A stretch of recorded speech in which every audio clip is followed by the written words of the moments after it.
TVN ਦੇਖਣ ਵਾਲੇ ਸਮੁੱਚੇ ਦਰਸ਼ਕਾਂ ਨੂੰ ਦਵਿੰਦਰ ਸਿੰਘ ਬੈਨੀਪਾਲ ਵੱਲੋਂ ਪਿਆਰ ਅਤੇ ਸਤਿਕਾਰ ਸਹਿਤ ਸਤਿ ਸ਼੍ਰੀ ਅਕਾਲ। ਦਾ ਬੈਨੀਪਾਲ ਸ਼ੋਅ ਵਿੱਚ ਤੁਹਾਡਾ ਸਭਨਾਂ ਦਾ ਨਿੱਘਾ ਸਵਾਗਤ। ਪਟਵਾਰੀਆਂ ਦੀ ਹੜਤਾਲ ਦੇ ਮਾਮਲੇ ਵਿੱਚ ਮਾਲ ਮੰਤਰੀ ਨੇ ਤੋੜੀ ਆਪਣੀ ਚੁੱਪ। ਨਸ਼ਿਆਂ ਦੇ ਗੋਰਖ ਧੰਦੇ ਨੂੰ ਲੈ ਕੇ ਪੰਜਾਬ ਪੁਲਿਸ ਵਿਵਾਦਾਂ ਵਿੱਚ ਕਸੂਤੀ ਕਰੀ। ਬਰਨਾਲਾ ਵਿੱਚ ਬੇਰੁਜ਼ਗਾਰ ਅਧਿਆਪਕਾਂ ਦੀ ਪੁਲਿਸ ਨਾਲ ਹੋਈ ਝੜਪ। ਸੰਯੁਕਤ ਕਿਸਾਨ ਮੋਰਚੇ ਵੱਲੋਂ 10 ਜੂਨ ਤੋਂ ਝੋਨਾ ਲਾਉਣ ਦਾ ਐਲਾਨ ਅਤੇ ਧੀ ਦੇ ਵਿਆਹ ਦੀ ਖਰੀਦਦਾਰੀ ਕਰਕੇ ਪਰਤ ਰਹੇ ਇੱਕ ਪਰਿਵਾਰ ਦੀ ਕਾਰ ਖੱਡ ਵਿੱਚ ਡਿੱਗੀ, 5 ਮੌਤਾਂ। ਦੋਸਤੋ, ਇਹ ਕੁਝ ਜਾਣਕਾਰੀਆਂ ਆਪਣੇ ਪ੍ਰੋਗਰਾਮ ਦੌਰਾਨ ਸ਼ਾਮਲ ਰਹਿਣਗੀਆਂ। ਇਹਦੇ ਤੋਂ ਪਹਿਲਾਂ ਕਿ ਇਹਨਾਂ ਦੇ ਉੱਤੇ ਵਿਸਥਾਰ ਦੇ ਨਾਲ ਗੱਲਬਾਤ ਕੀਤੀ ਜਾਵੇ, ਤੁਹਾਨੂੰ ਬੇਨਤੀ ਹੈ ਕਿ ਪ੍ਰੋਗਰਾਮ ਸਿਹਤ ਸੰਸਾਰ ਆਪਣੇ ਇਸੇ ਚੈਨਲ ਦੇ ਉੱਤੇ ਡਾਕਟਰ ਹਰਸ਼ਿੰਦਰ ਕੌਰ ਹੋਰਾਂ ਦੇ ਨਾਲ ਕੀਤਾ ਗਿਆ ਹੈ। ਆਪਣੀ ਤੇ ਆਪਣੇ ਪਿਆਰਿਆਂ ਦੀ ਜਾਨ ਕਿੰਨੀ ਕੁ ਕੀਮਤੀ ਹੈ, ਉਹਨੂੰ ਕਿਵੇਂ ਬਚਾਇਆ ਜਾ ਸਕਦਾ ਤੇ ਕਿਵੇਂ ਉਮਰ ਨੂੰ ਵਧਾਇਆ ਜਾ ਸਕਦਾ, ਕਿਰਪਾ ਕਰਕੇ ਜ਼ਰੂਰ ਵੇਖ ਲਿਓ ਤੇ ਕੀ ਛੱਡੀਏ ਤੇ ਕੀ ਖਾਈਏ। ਜੇ ਚੰਗਾ ਲੱਗਿਆ ਫਿਰ ਲਾਈਕ ਤੇ ਸ਼ੇਅਰ ਜ਼ਰੂਰ ਕਰ ਦੇਣਾ ਤੇ ਹਾਲੇ ਤੱਕ ਜੇਕਰ ਆਪਣੇ ਇਸ ਚੈਨਲ ਨੂੰ ਤੁਸੀਂ ਸਬਸਕ੍ਰਾਈਬ ਨਹੀਂ ਕੀਤਾ ਤਾਂ ਕਿਰਪਾ ਕਰਕੇ ਸਬਸਕ੍ਰਾਈਬ ਕਰਕੇ ਨੋਟੀਫਿਕੇਸ਼ਨ ਵਾਲੀ ਘੰਟੀ ਜ਼ਰੂਰ ਨੱਪ ਲੈਣੀ। ਤੁਹਾਡੇ ਦਿਲੋਂ ਧੰਨਵਾਦੀ ਹੋਵਾਂਗੇ। ਆਓ ਹੁਣ ਸਾਰੀਆਂ ਖਬਰਾਂ ਦੇ ਉੱਤੇ ਵਿਸਥਾਰ ਦੇ ਨਾਲ ਗੱਲਬਾਤ ਕਰੀਏ।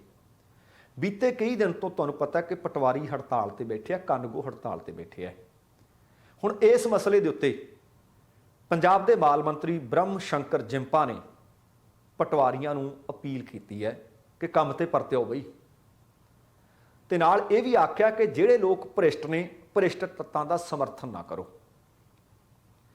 ਪੰਜਾਬ ਦੇ ਮੁੱਖ ਮੰਤਰੀ ਭਗਵੰਤ ਮਾਨ ਦੇ ਨਾਲ ਪਟਵਾਰੀਆਂ ਦੇ ਇਸ ਮਾਮਲੇ ਨੂੰ ਲੈ ਕੇ ਬੈਠਕ ਕਰਨ ਤੋਂ ਬਾਅਦ, ਕਿਉਂਕਿ ਇਹ ਮਸਲਾ ਮਾਲ ਮੰਤਰੀ ਤੇ ਭਗਵੰਤ ਮਾਨ ਹੋਰਾਂ ਨੇ ਵਿਚਾਰਿਆ, ਉਹਦੇ ਤੋਂ ਬਾਅਦ ਮਾਲ ਮੰਤਰੀ ਨੇ ਆਖਿਆ ਕਿ ਪਟਵਾਰੀਆਂ ਦੇ ਉਸ ਅਧਿਕਾਰੀ ਦੇ ਸਮਰਥਨ ਦੇ ਵਿੱਚ ਹੜਤਾਲ ਕੀਤੀ ਹੋਈ ਹੈ ਜਿਹਨੂੰ ਵਿਜੀਲੈਂਸ ਬਿਊਰੋ ਨੇ ਭ੍ਰਿਸ਼ਟਾਚਾਰ ਦੇ ਮਾਮਲੇ 'ਚ ਰੰਗੇ ਹੱਥੀਂ ਗ੍ਰਿਫਤਾਰ ਕੀਤਾ ਹੈ। ਇਹ ਮਾਲ ਮੰਤਰੀ ਦਾ ਬਿਆਨ ਹੈ। ਉਹਨਾਂ ਨੇ ਆਖਿਆ ਕਿ ਜਿਸ ਪਟਵਾਰੀ ਦੇ ਘਰੋਂ 33 ਰਜਿਸਟਰੀਆਂ ਬਰਾਮਦ ਕੀਤੀਆਂ ਨੇ ਵਿਜੀਲੈਂਸ ਨੇ, ਤੇ ਨਾਲ ਉਹ ਲੰਬੜਦਾਰੀ ਵੀ ਕਰ ਰਿਹਾ ਜੋ ਕਿ ਕਾਨੂੰਨ ਦੇ ਅਨੁਸਾਰ ਕਰ ਨਹੀਂ ਸੀ ਸਕਦਾ। 2 ਲੱਖ ਤੋਂ ਜ਼ਿਆਦਾ ਰੁਪਈਆ ਉਹ ਇਸ ਭੱਤੇ ਵਿੱਚ ਲੈ ਗਿਆ। ਤੇ ਨਾਲ ਹੀ ਉਹਨਾਂ ਨੇ ਆਖਿਆ ਕਿ ਆਪਣੀ ਮਾਤਾ ਦੇ ਨਾਮ ਤੇ 25 ਲੱਖ ਰੁਪਏ ਦੀ ਰਾਸ਼ੀ ਰੱਖੀ ਹੋਈ ਸੀ। ਹੁਣ ਕੈਬਨਿਟ ਮੰਤਰੀ ਜਿੰਪਾ ਨੇ ਆਖਿਆ ਕਿ ਮੁੱਖ ਮੰਤਰੀ ਮਾਨ ਅਤੇ ਉਹ ਖੁਦ ਪਟਵਾਰੀਆਂ ਦੇ ਨਾਲ ਉਹਨਾਂ ਦੇ ਸਾਰੇ ਮਸਲਿਆਂ ਨੂੰ ਲੈ ਕੇ ਗੱਲਬਾਤ ਕਰਨ ਵਾਸਤੇ ਤਿਆਰ ਨੇ, ਪਰ ਵਾਲੀ ਗੱਲ ਬਹੁਤ ਮਹੱਤਵਪੂਰਨ ਹੈ। ਪਰ ਕਹਿੰਦੇ ਭ੍ਰਿਸ਼ਟਾਚਾਰ ਦੇ ਮਾਮਲੇ ਤੇ ਕੋਈ ਸਮਝੌਤਾ ਨਹੀਂ ਹੋ ਸਕਦਾ। ਪਟਵਾਰੀਆਂ ਨੂੰ ਸਰਕਾਰ ਦੀ ਕਹਿੰਦੇ ਅਪੀਲ ਹੈ ਕਿ ਕੰਮ ਤੇ ਪਰਤਿਓ ਤਾਂ ਕਿ ਲੋਕਾਂ ਨੂੰ ਮੁਸ਼ਕਲਾਂ ਦਾ ਸਾਹਮਣਾ ਨਾ ਕਰਨਾ ਪਵੇ। ਮਾਲ ਮੰਤਰੀ ਜਿੰਪਾ ਨੇ ਆਖਿਆ ਕਿ ਜੇਕਰ ਪਟਵਾਰੀਆਂ ਨੇ ਆਪਣੀ ਹੜਤਾਲ ਖਤਮ ਨਾ ਕੀਤੀ ਤੇ ਨਾਲ ਆਹ ਚੇਤਾਵਨੀਆਂ, ਹੁਣ ਪਹਿਲੀ ਅਪੀਲ ਹੈ ਤੇ ਅਗਲੀ ਚੇਤਾਵਨੀ ਹੈ ਕਿ ਜੇਕਰ ਹੜਤਾਲ ਖਤਮ ਨਾ ਕੀਤੀ ਤਾਂ ਸਰਕਾਰ ਫਿਰ ਸਖਤੀ ਕਰਨ ਵਾਸਤੇ ਮਜਬੂਰ ਹੋ ਸਕਦੀ ਹੈ। ਉਹਨਾਂ ਫਿਰ ਆਖਿਆ ਕਿ ਪਟਵਾਰੀ ਆਪਣਾ ਮਾਮਲਾ ਮੁੱਖ ਮੰਤਰੀ ਦੇ ਸਾਹਮਣੇ ਰੱਖਣ, ਪਰ ਵਿਜੀਲੈਂਸ ਦੀ ਕਾਰਵਾਈ ਦੇ ਮਾਮਲੇ ਦੇ ਵਿੱਚ ਅਸੀਂ ਕੋਈ ਦਖਲ ਅੰਦਾਜ਼ੀ ਨਹੀਂ ਕਰ ਸਕਦੇ। ਜੇਕਰ ਕਹਿੰਦੇ ਫਿਰ ਵੀ ਪਟਵਾਰੀ ਨੂੰ ਲੱਗਦਾ ਕਿ ਕੁਝ ਗੱਲ ਗਲਤ ਹੋਈ ਹੈ, ਮੁੱਖ ਮੰਤਰੀ ਮਾਨ ਦੇ ਨਾਲ ਖੁੱਲ੍ਹੇ ਦਿਲੋਂ ਉਹਨਾਂ ਨਾਲ ਬੈਠਕ ਕਰਵਾਈ ਜਾ ਸਕਦੀ ਹੈ, ਉਹ ਗੱਲਬਾਤ ਕਰਨ ਨੂੰ ਤਿਆਰ ਨੇ। ਜਿੰਪਾ ਨੇ ਆਖਿਆ ਕਿ ਜੇਕਰ ਪਟਵਾਰੀ ਲੰਬੀ ਹੜਤਾਲ ਤੇ ਜਾਂਦੇ ਹੈ ਤਾਂ ਸਰਕਾਰ ਨੂੰ ਲੋਕਾਂ ਦੇ ਹਿੱਤ ਵਿੱਚ ਉਤਰਦੇ ਹੋਏ ਸਖਤੀ ਕਰਨੀ ਵੀ ਪੈ ਸਕਦੀ ਹੈ।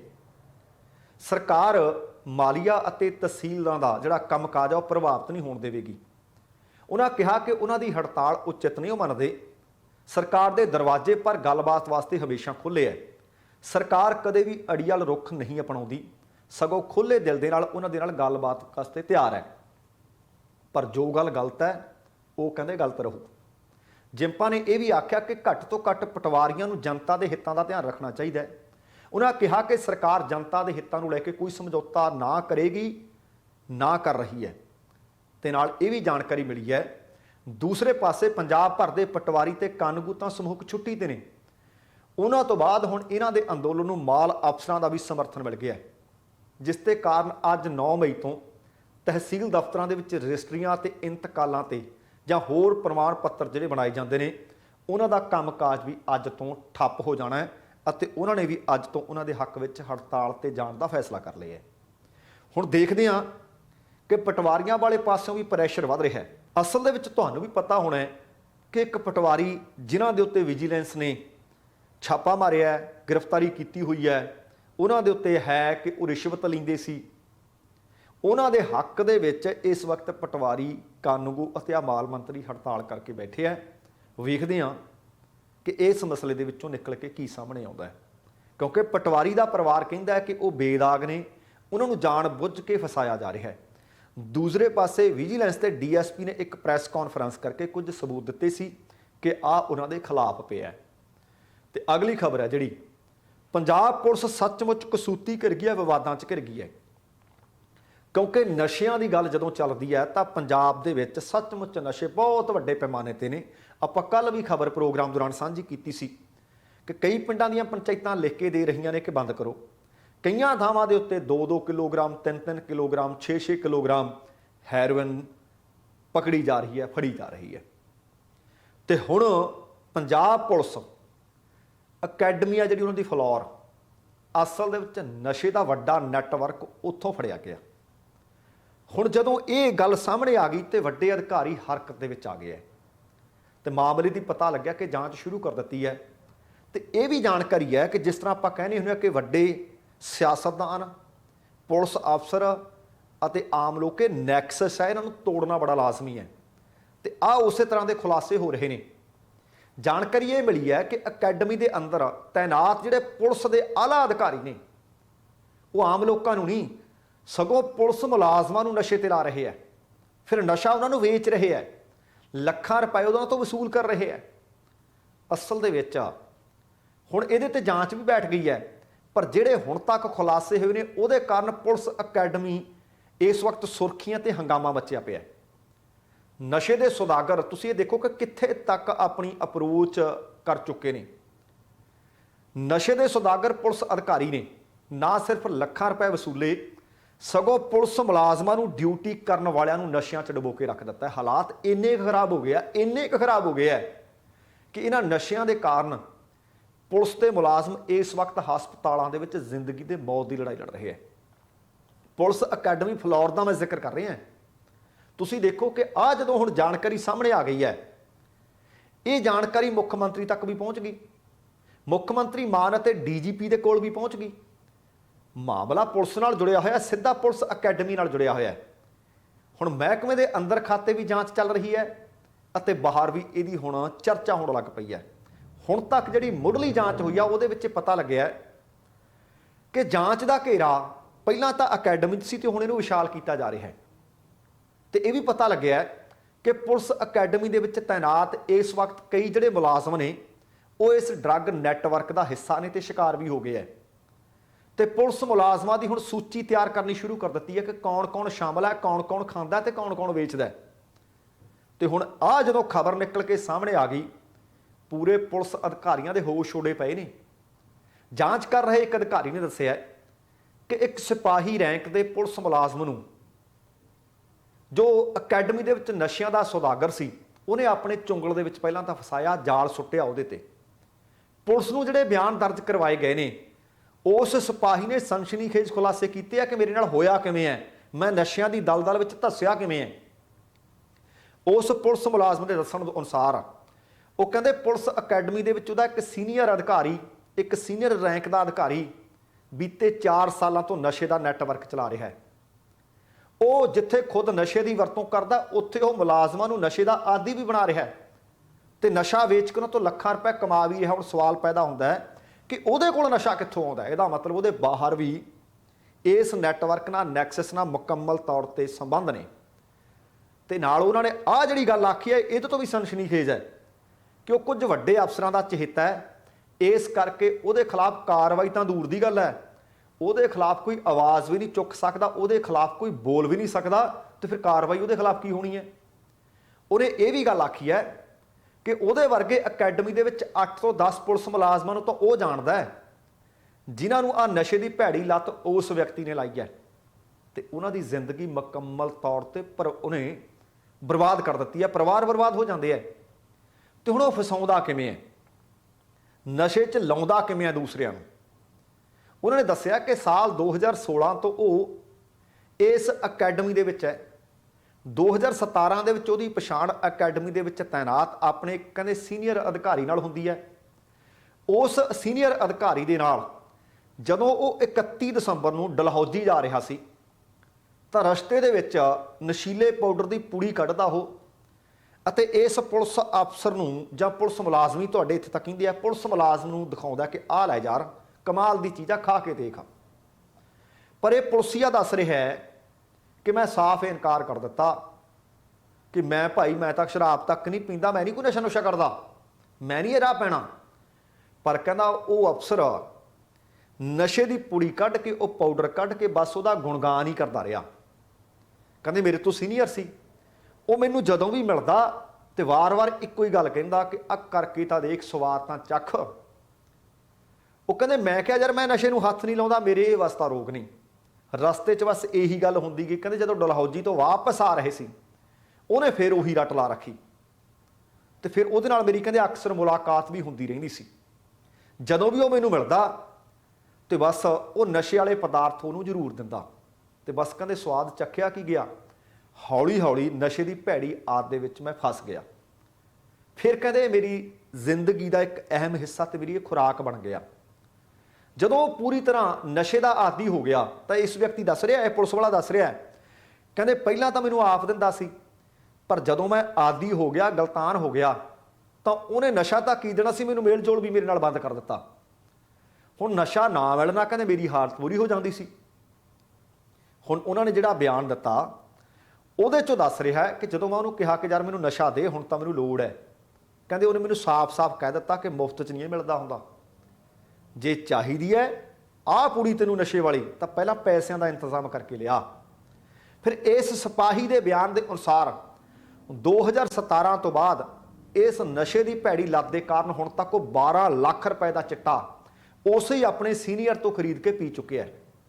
ਤੇ ਨਾਲ ਉਹਨੇ ਵੀ ਦੱਸਿਆ ਕਿ ਬੈਂਕ ਖਾਤਿਆਂ 'ਚੋਂ ਵੀ ਮੈਂ ਉਹਨੂੰ ਪੇਮੈਂਟ ਕਰਦਾ ਰਿਹਾ ਤੇ ਪੂਰੀ ਤਨਖਾਹ ਆਖਰ ਉਹ ਦਿਨ ਆ ਗਿਆ ਜਦੋਂ ਨਸ਼ਿਆਂ ਦੇ ਵਿੱਚ ਚਲੇ ਜਾਂਦੀ ਸੀ।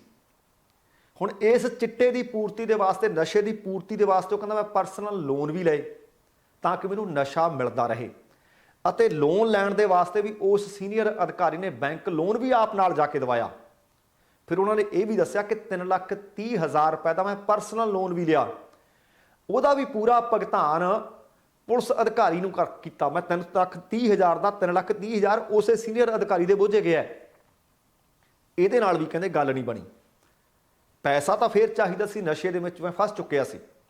ਉਹਦੇ ਤੋਂ ਬਾਅਦ ਫਿਰ ਇੱਕ ਪ੍ਰਾਈਵੇਟ ਫਾਈਨਾਂਸ ਕੰਪਨੀ ਦੇ ਕੋਲ ਮੈਨੂੰ ਲੈ ਕੇ ਗਿਆ, 1 ਲੱਖ ਰੁਪਏ ਦਾ ਲੋਨ ਮੈਂ ਉੱਥੋਂ ਲਿਆ ਤੇ ਗਵਾਹੀ ਫਿਰ ਉਸੇ ਸੀਨੀਅਰ ਅਧਿਕਾਰੀ ਦੀ ਹੈ। ਤੁਸੀਂ ਦੇਖੋ ਕਿ ਆਪ ਫਸ ਰਿਹਾ ਹੁਣ ਸੀਨੀਅਰ ਅਧਿਕਾਰੀ ਨਾਲ। ਉਹ ਕਹਿੰਦੇ ਇੰਨਾ ਹੀ ਨਹੀਂ, ਇਸ ਸਿਪਾਹੀ ਨੇ ਆਪਣੇ ਜਿਹੜੇ ਬਿਆਨ ਦਰਜ ਕਰਵਾਏ ਨੇ, ਉਹ ਕਹਿੰਦੇ ਮੈਂ ਆਪਣੀ ਮਾਂ ਦੇ ਬੈਂਕ ਖਾਤਿਆਂ 'ਚ ਵੀ ਪੈਸੇ ਕੱਢ ਕੇ ਵਰਤਣ ਲੱਗਿਆ ਤਾਂ ਕਿ ਮੈਨੂੰ ਚਿੱਟਾ ਮਿਲਦਾ ਰਹੇ ਤੇ ਮੇਰੀ ਨਸ਼ੇ ਦੀ ਪੂਰਤੀ ਹੁੰਦੀ ਰਹੇ।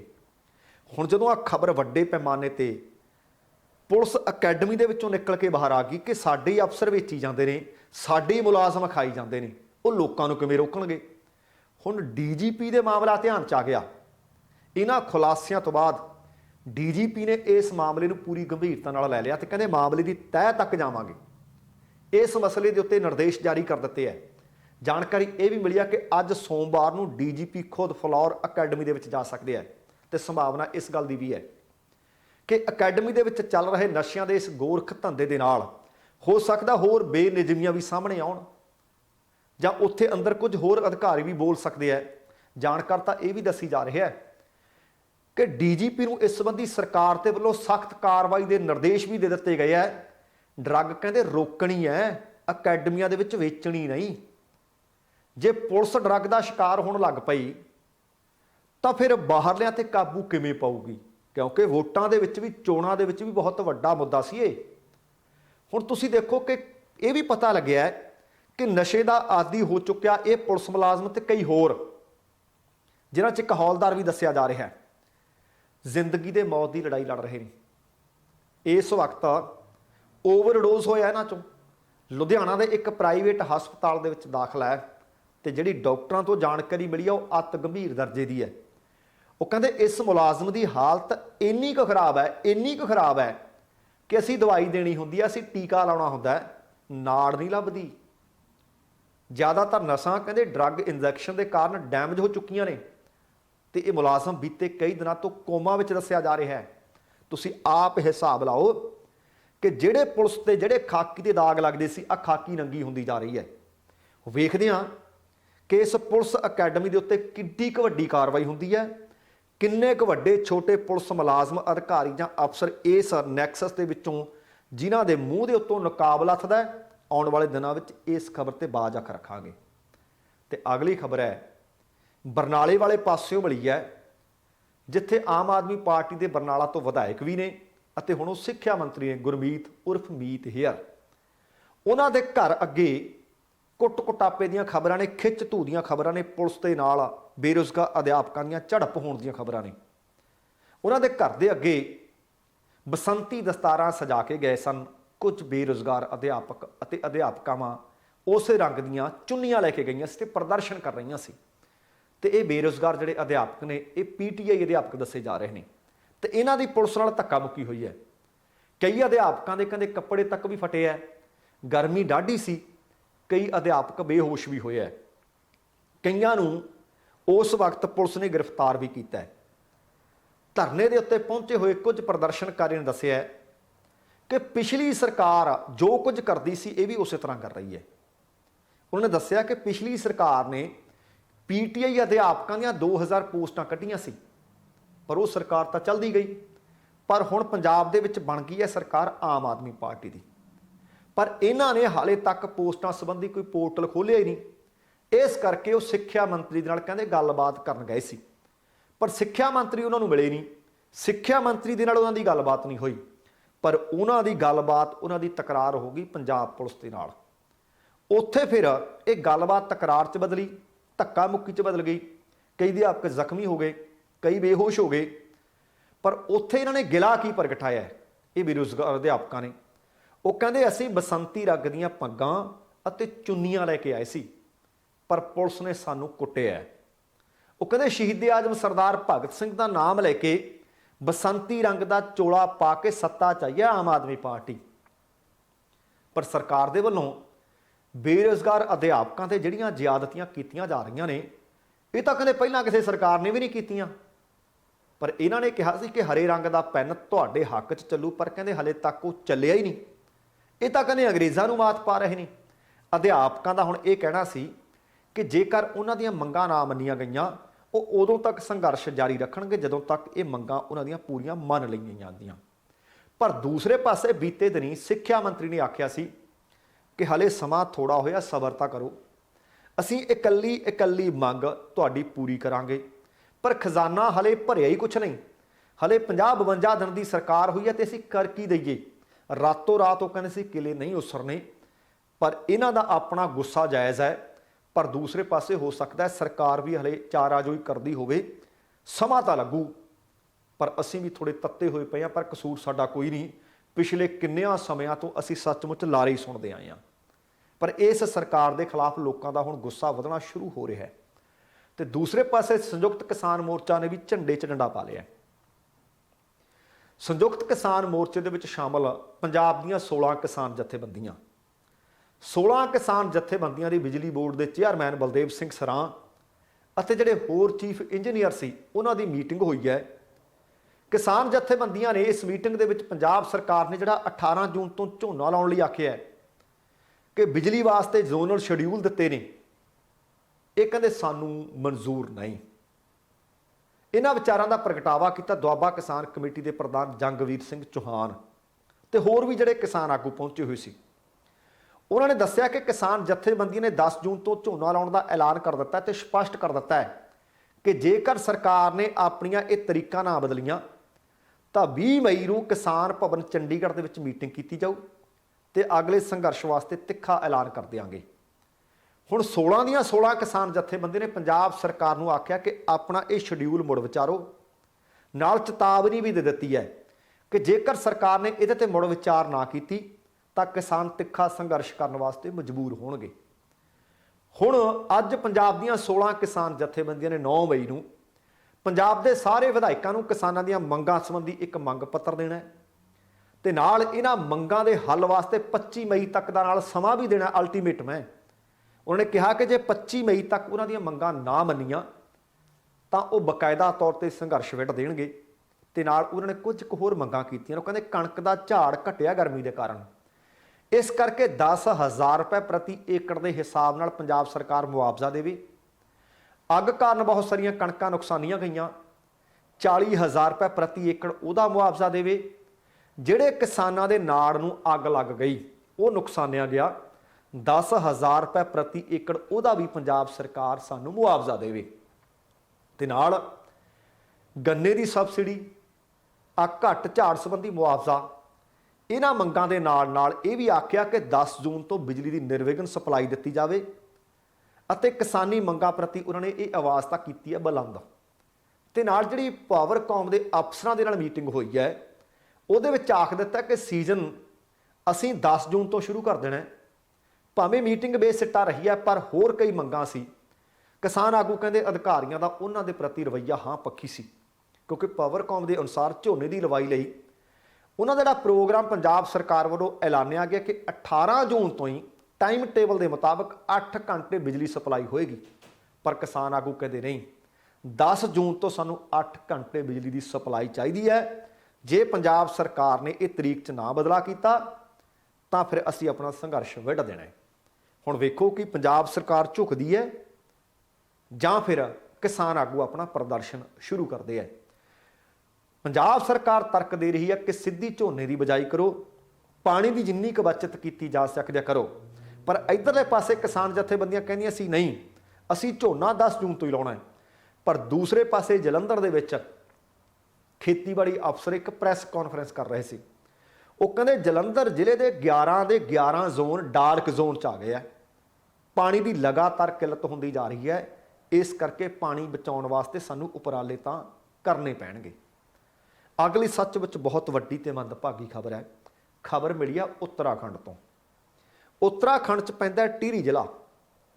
ਟੀਰੀ ਜ਼ਿਲ੍ਹੇ ਦੇ ਰਿਸ਼ੀਕੇਸ਼ ਬਦਰੀਨਾਥ ਨੈਸ਼ਨਲ ਹਾਈਵੇ ਤੇ ਐਤਵਾਰ ਦੀ ਸਵੇਰ ਇੱਕ ਕਾਰ ਖੱਡ ਵਿੱਚ ਡਿੱਗ ਗਈ, ਜਿਸ ਦੇ ਕਾਰਨ 5 ਵਿਅਕਤੀਆਂ ਦੇ, ਇੱਕੋ ਹੀ ਪਰਿਵਾਰ ਦੇ ਜੀ ਨੇ 5, ਉਹਨਾਂ ਦੀ ਮੌਤ ਹੋਈ ਹੈ। ਜਾਣਕਾਰੀ ਦੇ ਅਨੁਸਾਰ ਯੂਪੀ ਦੇ ਮੇਰਠ ਤੋਂ ਵਿਆਹ ਦੇ ਵਾਸਤੇ ਇਹ ਖਰੀਦਦਾਰੀ ਕਰਕੇ ਪਰਿਵਾਰ ਵਾਪਸ ਆ ਰਿਹਾ ਸੀ ਕਿ ਟੀਰੀ ਦੇ ਤੋਤਾ ਘਾਟੀ ਦੇ ਕੋਲ ਇਹ ਕਾਰ ਬੇਕਾਬੂ ਹੋ ਕੇ ਲਗਭਗ 250 ਮੀਟਰ ਡੂੰਘੀ ਖੱਡ ਦੇ ਵਿੱਚ ਜਾ ਡਿੱਗਦੀ ਹੈ। ਤੇ ਜਿਸ ਲੜਕੀ ਦਾ ਵਿਆਹ ਸੀ ਉਹ ਵੀ ਇਸ ਕਾਰ ਵਿੱਚ ਸਵਾਰ ਸੀ ਤੇ ਉਹਦਾ ਵਿਆਹ 12 ਮਈ ਨੂੰ ਦੱਸਿਆ ਜਾ ਰਿਹਾ ਹੈ। ਤੇ ਆਪਣੇ ਮਾਮੇ ਅਤੇ ਉਹਦੇ ਪਰਿਵਾਰ ਦੇ ਨਾਲ ਉਹ ਮੇਰਠ ਦੇ ਵਿੱਚ ਗਏ ਅਤੇ ਉੱਥੋਂ ਵਿਆਹ ਦੇ ਵਾਸਤੇ ਸ਼ਾਪਿੰਗ ਕਰਕੇ ਵਾਪਸ ਪਰਤ ਰਹੇ ਸੀ। ਜਦੋਂ ਖਬਰ ਮਿਲੀ ਕਿ ਇੱਕ ਕਾਰ ਡੂੰਘੀ ਖੱਡ ਦੇ ਵਿੱਚ ਜਾ ਡਿੱਗੀ ਹੈ ਤਾਂ ਪੁਲਿਸ ਵੀ, SDRF ਦੀਆਂ ਟੀਮਾਂ ਬਚਾਅ ਕਰਨ ਵਾਸਤੇ ਉੱਥੇ ਪਹੁੰਚੀਆਂ। ਲਾਸ਼ਾਂ ਨੂੰ ਖੱਡ ਦੇ ਵਿੱਚੋਂ ਬਾਹਰ ਕੱਢ ਲਿਆ ਗਿਆ, ਪੋਸਟਮਾਰਟਮ ਵਾਸਤੇ ਭੇਜ ਦਿੱਤਾ ਗਿਆ। ਜਿਸ ਲੜਕੀ ਦਾ ਵਿਆਹ ਸੀ ਉਹਦਾ ਨਾਮ ਪਿੰਕੀ ਦੱਸਿਆ ਜਾ ਰਿਹਾ ਤੇ ਉਮਰ ਤਕਰੀਬਨ ਉਸਦੀ 25 ਵਰ੍ਹੇ ਸੀ। ਉਹਦੀ ਵੀ ਮੌਤ ਹੋ ਗਈ। ਉਹਦੇ ਵਿਆਹ ਦੇ ਨਾਲ ਜੁੜੀ ਖਰੀਦਦਾਰੀ ਕਰਨ ਦੇ ਵਾਸਤੇ ਇਹ ਰਿਸ਼ੀਕੇਸ਼ ਤੋਂ, ਜਿਸ ਤਰ੍ਹਾਂ ਮੈਂ ਤੁਹਾਨੂੰ ਦੱਸ ਰਿਹਾ, ਕਿ ਵਾਪਸ ਪਰਤ ਰਹੇ ਸੀ ਆਪਣੇ ਘਰ ਨੂੰ, ਤੇ ਰਸਤੇ ਦੇ ਵਿੱਚ ਭਿਆਨਕ ਹਾਦਸਾ ਵਾਪਰਦਾ ਹੈ। ਕਾਰ ਅਲਟੋ ਸੀ ਜਿਹੜੀ ਸ਼ਿਮਾਤ ਪਿੰਡ ਦੇ ਤੋਤਾ ਘਾਟੀ ਕੋਲ ਹਾਦਸਾਗ੍ਰਸਤ ਹੋਈ ਹੈ। 5 ਲੋਕ, ਉਹਦੇ ਵਿੱਚ ਇਸ ਮੁਟਿਆਰ ਦੀ ਮੌਤ ਹੋ ਗਈ ਹੈ, ਉਹਦੇ ਮਾਤਾ ਪਿਤਾ ਦੀ ਮੌਤ ਹੋ ਗਈ ਹੈ ਅਤੇ 2 ਹੋਰ ਵਿਅਕਤੀ ਜਿਨ੍ਹਾਂ ਦੀ ਮੌਕੇ ਤੇ ਮੌਤ ਹੋ ਗਿਆ। ਕੁੱਲ 5 ਮੌਤਾਂ ਇੱਕੋ ਹੀ ਪਰਿਵਾਰ ਦੇ ਵਿੱਚ ਹੋਈਆਂ ਨੇ। ਸੱਚਮੁੱਚ ਬਹੁਤ ਵੱਡੀ ਤੇ ਮੰਦਭਾਗੀ ਖਬਰ ਹੈ। ਪਰਮਾਤਮਾ ਵਿਛੜੇ ਜੀਵਾਂ ਨੂੰ ਆਪਣੇ ਚਰਨਾਂ ਦੇ ਵਿੱਚ ਨਿਵਾਸ ਦੇਵੇ। ਸੋ ਦੋਸਤੋ, ਇਹ ਸੀ ਕੁੱਲ ਮਿਲਾ ਕੇ ਆਪਣਾ ਅੱਜ ਦਾ ਪ੍ਰੋਗਰਾਮ। ਉਮੀਦ ਕਰ ਰਹੇ ਹਾਂ ਤੁਹਾਨੂੰ ਚੰਗਾ ਲੱਗਿਆ ਹੋਣਾ। ਜੇਕਰ ਪ੍ਰੋਗਰਾਮ ਚੰਗਾ ਲੱਗਿਆ, ਕਿਰਪਾ ਕਰਕੇ ਲਾਈਕ ਅਤੇ ਸ਼ੇਅਰ ਜ਼ਰੂਰ ਕਰ ਦੇਣਾ। ਜੇਕਰ ਹਾਲੇ ਤੱਕ ਤੁਸੀਂ ਆਪਣੇ ਇਸ ਚੈਨਲ ਨੂੰ ਸਬਸਕ੍ਰਾਈਬ ਨਹੀਂ ਕੀਤਾ ਤਾਂ ਕਿਰਪਾ ਕਰਕੇ ਸਬਸਕ੍ਰਾਈਬ ਕਰਕੇ ਨੋਟੀਫਿਕੇਸ਼ਨ ਵਾਲੀ ਘੰਟੀ ਜ਼ਰੂਰ ਔਨ ਕਰ ਲੈਣੀ। ਤੁਹਾਡੇ ਦਿਲੋਂ ਧੰਨਵਾਦੀ ਹੋਵਾਂਗੇ। ਹੁਣ ਸਮਾਂ ਸਮਾਪਤ ਹੈ। ਜਾਣ ਤੋਂ ਪਹਿਲਾਂ ਕਹਾਂਗਾ, ਜ਼ਿੰਦਗੀ ਜਿੰਦਾਦਲੀ ਦਾ ਨਾਮ ਹੈ। ਦਵਿੰਦਰ ਸਿੰਘ ਬੈਨੀਪਾਲ ਨੂੰ ਆਗਿਆ ਦਿਓ। ਸਤਿ ਸ਼੍ਰੀ ਅਕਾਲ ਤੇ ਰੱਬ ਰਾਖਾ।